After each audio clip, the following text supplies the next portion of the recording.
And to break that down is like, how do you play the game of trading? So once you figured that out, you have to have a strategy to help you win in the game of trading.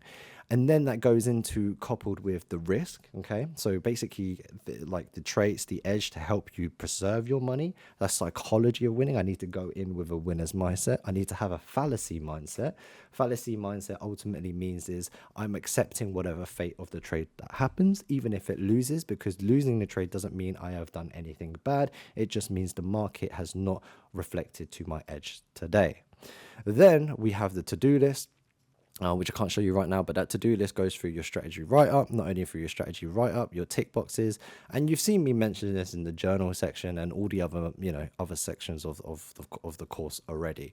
So there's a worksheet for this, so you guys can go and download this. That will be on this one here. If I just show you the workbook, that will be on there. It's just not showing up right now. Now, once you've got the strategy, okay, so we know the rules of the game, we then know how to improve our game.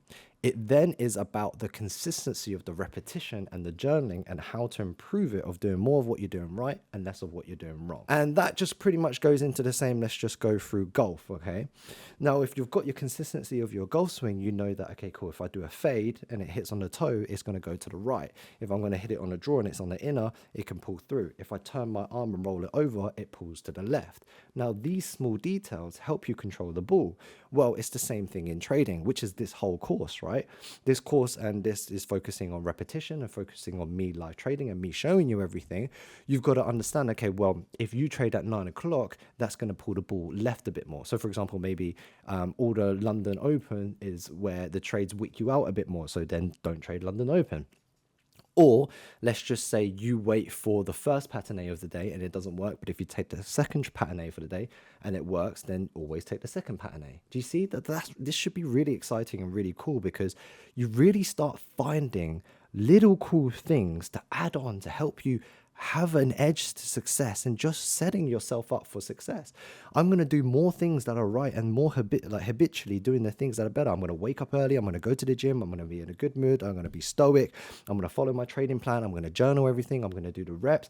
You cannot tell me that if you don't do all of these things consistently, you cannot be successful. Your time will come, because it's impossible to waver from that. And then once you have just done it enough, it's tip of the scale, you then hit what we call the profitable mark. Okay, so and then from there you kind of scale and improve, but we'll leave that for a whole nother section and a whole nother conversation, a whole nother video. So this is the flow, and this is how you become a profitable full-time trader. And you've got to fit this in. To give you some even extra homework and action is how to fit this within your time in your life.